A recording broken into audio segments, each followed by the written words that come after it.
Hey guys, I'm back with another stamp design video. This time, DGU reached out to me and said, hey, we've got a stash of black Aviars, and we were wondering if we had a cool stamp idea for them. So I said, aha, I'm not going to turn that down. First of all, I love Aviars.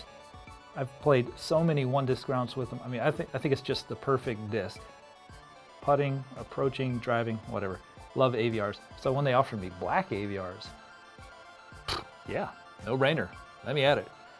So what I'd like to do is walk through the process of coming up with the concept all the way through the final inking and the final stamp so that you can see what it's like to design the stamp. All right, let's get into it. I've said in previous videos that I love typography and I wanted this to be a typography heavy stamp.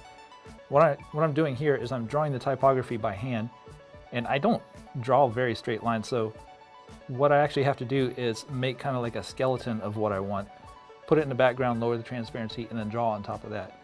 What I want to talk about for a second now is where I came up with this idea. The word Aviar, you've got a triangle for the A, an upside down triangle for the V, and those fit together real nicely, but then you've got a vertical for the I, and then another triangle for the A, and then a vertical for the R. It's an awkwardly shaped word. There's a lot of space in between the triangles and the verticals.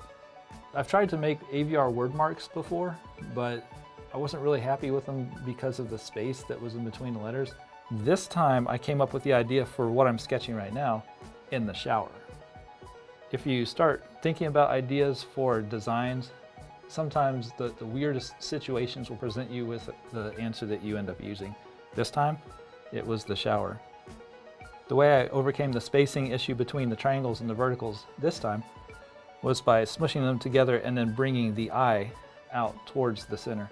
The I is in the dead center of the word, and so I brought the I towards the viewer and the V and the A behind it. And that helped eliminate a lot of the awkward spacing in between the letters. So I took that concept that I drew on my iPad, had it in mind, like, okay, I know roughly how I want this to look. Let's take it into Illustrator and play with a little bit. So here I literally wrote the word Aviar in an Arial black font, took out the crossbars and smushed the letters together, but I didn't like that, so I put the crossbars back in, added some tails to the bottom, added some tails to the top of the letters. Thought the letters were too tall, so I smushed them down. And then from there, I like that shape, and so it's just a matter of kind of like playing with that general shape to see how I can end up with something that looks good. And what I thought looked best was kind of pinching it in the middle so it swelled outwards towards the sides. And then the fill has the same pinch effect in it.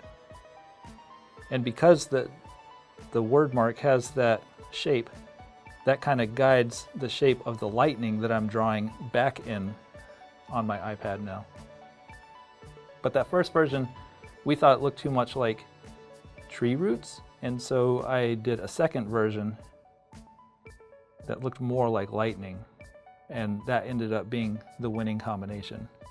You combine the lightning that I drew on the iPad with the word mark that I drew in Illustrator, and there you go. That's the final stamp. Hope you guys enjoyed seeing how the stamp came together, and stay tuned for more stamp design videos. Thanks.